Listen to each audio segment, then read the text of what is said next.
finishing move should, in theory, be the most kayfabe devastating in a WWE superstar's arsenal. The one they call on to put a stop to things when they've exhausted all other options or feel as though their opponent is sufficiently weakened and thus susceptible to its effects. It should not, under any circumstances, come with an actual sense of danger, at least no more so than your average move. Some WWE finishers, however, have proven themselves to be genuinely hazardous over the years, leading in some instances to frightening near misses, career-ending injuries, and long-term bans. I'm Adam Pacitti from Cultaholic Wrestling, and these are the 10 most dangerous finishers in WWE history. Join us. Number 10, the Styles Clash. Before AJ Styles came to WWE in early 2016, his primary finishing move was the Styles Clash, the innovative Piledriver-like move that hooked his opponent's arms before sending them face first to the mat. He's since adopted the phenomenal forearm and calf crusher as his preferred match enders, though he still busts out the Clash on occasion. Though the Styles Clash should, in theory, be safe enough, since it only requires the person receiving it to take a simple front bump,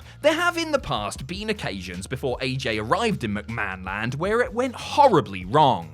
Roderick Strong got it bad in Ring of Honor, and Yoshitatsu took a nasty one in New Japan, while both Stevie Richards and Frankie Kazarian were dropped on their heads in TNA. These all happened because those taking the move tucked their chin, most likely out of instinct, when the safest way is actually by elevating your chin upward. There were rumors that the Styles Clash had been previously banned by WWE, and that it was Chris Jericho who convinced Vince that it wasn't dangerous by taking it safely. I mean, I'm fairly sure Michelle McCool had already proven that, lads. Number 9, the Pedigree. Another move where the wrestler taking it has to sometimes land on their face without the aid of their hands to protect them. Triple H is obviously the most famous user of the move, delivering hundreds of them safely throughout his long and illustrious career. While 99.99% of the pedigrees that the game dished out were textbook, a couple of them resulted in scary situations. Marty Garner famously kicked his leg up and backwards and ended up sort of DDTing himself onto the mat while taking one in Hunter's early WWE days. Garner was very lucky that it didn't end up a lot worse than it did, and Trips clearly emphasized safety to those taking his finisher going forward.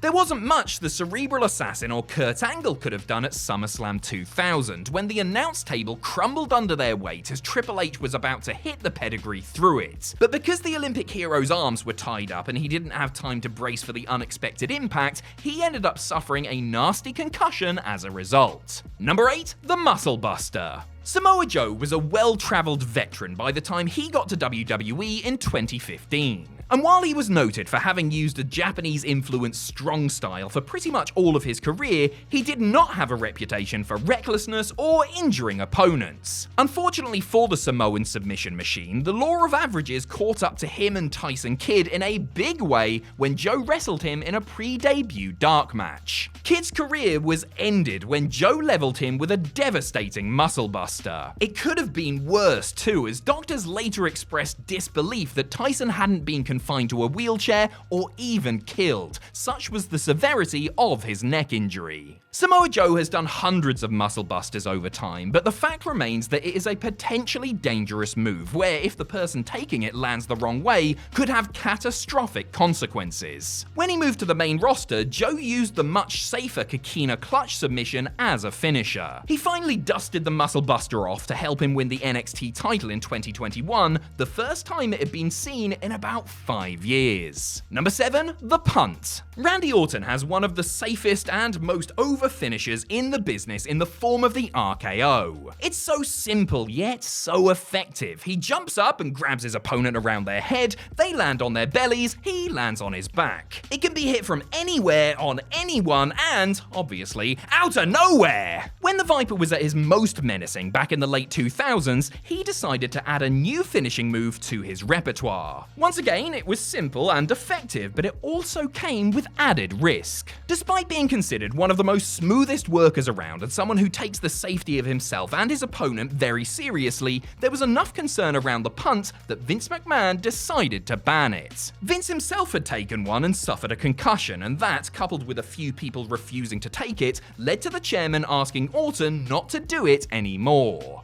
Randy brought it back during the pandemic and even punted OAP Ric Flair as well as Christian, who initially had to retire due to concussion issues, because McMahon was satisfied he knew how to do it safely 10 times out of 10. Number 6, the 450 Splash. The 450 Splash is one of the most spectacular moves in wrestling, when the person performing it pulls it off smoothly, that is. Originally invented by, of all people, Scott Steiner, the 450 requires a great deal of athleticism and skill to do it crisply and safely. Too Cold Scorpio, Paul London, Justin Gabriel, and AJ Styles have used it to great effect in WWE, while Mustafa Ali's inverted version is even trickier and more impressive. One former WWE star who quickly showed just how dangerous it could be was Juventud Guerrera, who ballsed up something rotten and nearly took out Paul London's eye when he used it in his SmackDown debut back in 2005. Not only did London come very close to sustaining a far more serious injury, but Juvi's botch had the knock-on effect of Vince McMahon deciding that enough was enough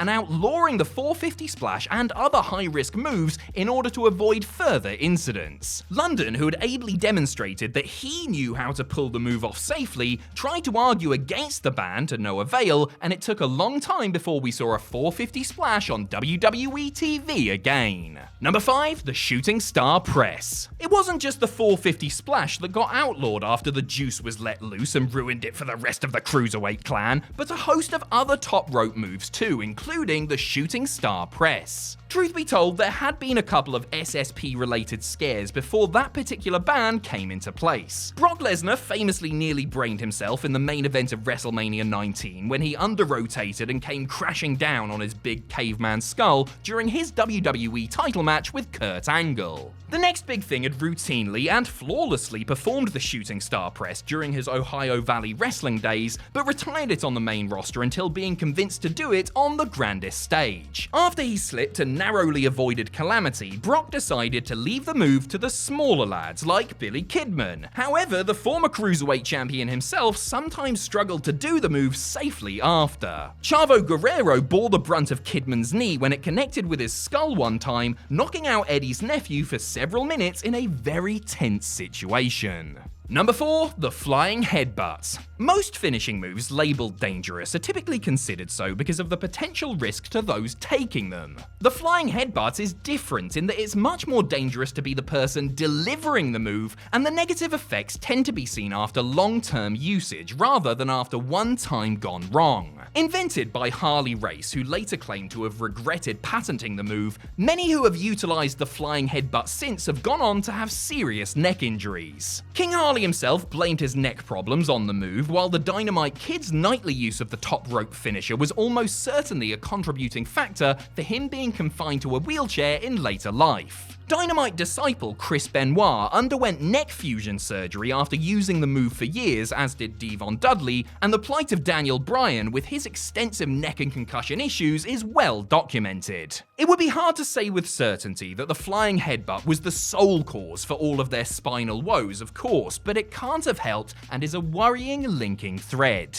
Number 3, the Vertebreaker. One of the few highlights of End of Days WCW was the emergence of Shane Helms, who went from 3-count laughingstock to top of the cruiserweight food chain, capturing the division's title just weeks before the company was bought by WWE. One thing that made Sugar Shane so fun to watch was his penchant for innovation and ability to bust out novel moves on a weekly basis. One of his most awe-inspiring moves was his Vertebreaker finisher, invented by Megumi Kudo, which saw him hook the arms of his opponents before dropping to his backside and letting whoever he was wrestling take the bump on their upper back and neck. Nobody ever got hurt by Helms when he was performing the move, but the margin for error was thin, and with WWE clamping down on moves that could potentially lead to neck injuries following a spate of their stars needing to go under the knife, Vince McMahon decided to ban the move. The man also known as the Hurricane understood why that decision was made and switched to alternative moves like the chokeslam. Seth Rollins actually brought the move back for one night on a house show in 2016, but the move hasn't been seen on WWE TV for 2 decades. Number 2, the Piledriver.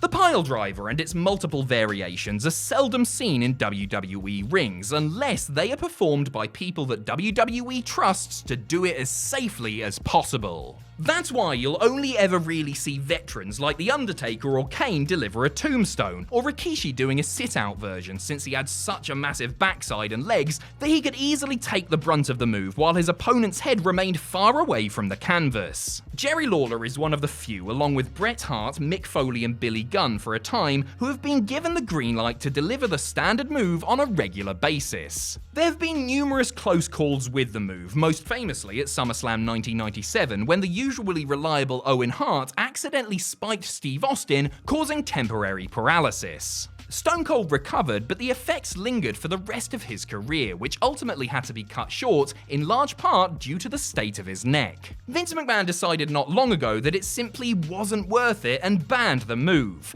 No surprise then that he became positively apoplectic when CM Punk blasted John Cena with one during a Raw main event. Number 1, the Steiner Screwdriver. As well as inventing the 450 splash, that mad wrestling scientist Scott Steiner also concocted one of the most frightening moves in wrestling history. The big bad booty daddy must have been sitting around one day thinking, how can I be more terrifying and hurt people more than I already am, when he came up with the Steiner Screwdriver. The Screwdriver starts off like a standard stalling suplex before Scott throws his opponent up in the air and catches them coming down with a sit-out piledriver. It is quite simply devastating stuff, and I commend anyone who was brave enough to volunteer to take it. I say volunteer like Steiner wouldn't just muscle them up and do it anyway, even if they said no. Big Papa Pump unleashed this beast in WWE, WCW, New Japan, and TNA, and it always felt like a miracle that nobody's spine snapped in half after taking it. Indeed, perhaps the only thing more remarkable than the move itself is the fact that Scott Steiner never hurt anyone with it,